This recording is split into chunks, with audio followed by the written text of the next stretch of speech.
अस्सलाम वालेकुम व्यूअर्स। आज हम बात करेंगे पास्ट इंडेफिनिट टेंस की कि किस किस्म के सेंटेंसेस की ट्रांसलेशन पास्ट इंडेफिनिट टेंस में होती है, इसमें वर्ब की कौन सी फॉर्म यूज़ होती है और इसके हेल्पिंग वर्ब्स क्या हैं। तो चलिए देखते हैं। व्यूअर्स, माजी में जब कोई काम मुकम्मल हो गया हो या ख़त्म हो गया हो, उसको बयान करने के लिए पास्ट इंडेफिनिट टेंस का इस्तेमाल होता है। मसलन, अजहर ने 2 कंप्यूटर ख़रीदे, हमने कल मैच जीत लिया, उन्होंने 2010 में ये इम्तिहान पास कर लिया था। अब इन सेंटेंसेस में बात माजी की हो रही है, इस वक्त से पीछे की। चाहे माजी वो 1 मिनट पुराना भी माजी है, वो 1 साल पुराना भी माजी है, वो 100 साल पुराना भी माजी है, बात माजी की हो रही है। इसी तरह उन्होंने मुझे नहीं जाने दिया, सईद ने सुबह का नाश्ता नहीं किया, उसने अपना वादा पूरा नहीं किया। अब इन सेंटेंसेस में भी माजी को ही पॉइंट आउट किया गया है कि उन्होंने मुझे जाने नहीं दिया, पता नहीं कब नहीं जाने दिया, आज से पहले की बात है ये, कब नहीं जाने दिया। या सईद ने सुबह का नाश्ता नहीं किया, इसी तरह उसने अपना वादा पूरा नहीं किया। ये सारे माजी की ये सेंटेंसेस हैं। क्या आमिर ने इम्तिहान पास कर लिया था? क्या कल बारिश हुई थी? क्या उसने अपना वादा पूरा नहीं किया? अब इन एग्जाम्पल से आपको वाज़े पता चल रहा है कि ये सारे के सारे काम या तो माजी में हुए या नहीं हुए, और नहीं भी हुए तो ख़त्म हो गए। ऐसे तमाम सेंटेंसेस की ट्रांसलेशन पास्ट इंडेफिनिट टेंस में की जाती है। अगर मैं बात करूँ इसके हेल्पिंग वर्ब, तो सब किस्म के नाउन्स, मतलब I, we, they, you, he, she, और या किसी भी सिंगुलर नाउन के लिए इस्तेमाल होता है सिर्फ डिड का। डिड इसका वाहिद हेल्पिंग वर्ब है। इसके सेंटेंस स्ट्रक्चर को अगर लिया जाए तो पॉजिटिव फॉर्म में सब्जेक्ट और उसके बाद वर्ब की दूसरी फॉर्म और फिर ऑब्जेक्ट का इस्तेमाल होता है।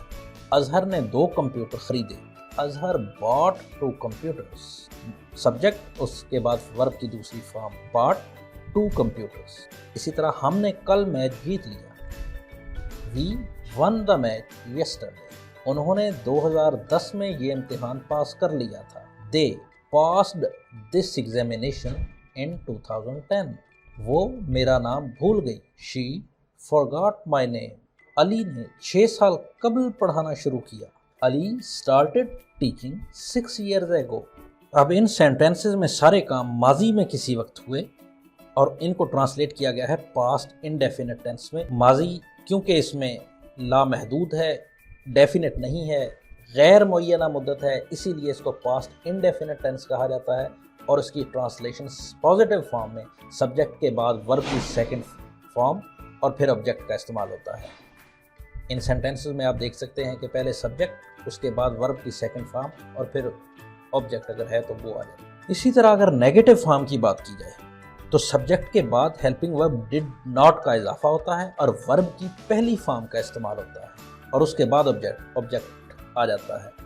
याद रखिए कि पॉजिटिव फॉर्म में हमेशा सब्जेक्ट के बाद वर्ब की दूसरी फॉर्म का इस्तेमाल होता है, जबकि नेगेटिव फॉर्म में सब्जेक्ट के बाद डिड नॉट का इजाफा होता है, उसकी नेगेटिविटी को शो करता है, और फिर वर्ब की पहली फॉर्म का इस्तेमाल होता है। उन्होंने मुझे नहीं जाने दिया, they did not allow me to go, the subject, did not उसकी नेगेटिविटी को शो करने के लिए हेल्पिंग वर्ब हो गया, allow first form of verb होगी, allow me to go, they did not allow me to go। Saeed ने सुबह का नाश्ता नहीं किया, Saeed did not take breakfast। अब इस did not की कॉन्ट्रैक्टेड फॉर्म, कॉन्ट्रैक्शन में इसको didn't लिखा जाता है, वो मैंने आपको ब्रैकेट में लिख के दिखा दिया है कि सईद did not या सईद didn't take breakfast। आप दोनों में से किसी तरह भी इस्तेमाल कर सकते हैं। उसने अपने वादा पूरा नहीं किया, he did not fulfill his promise।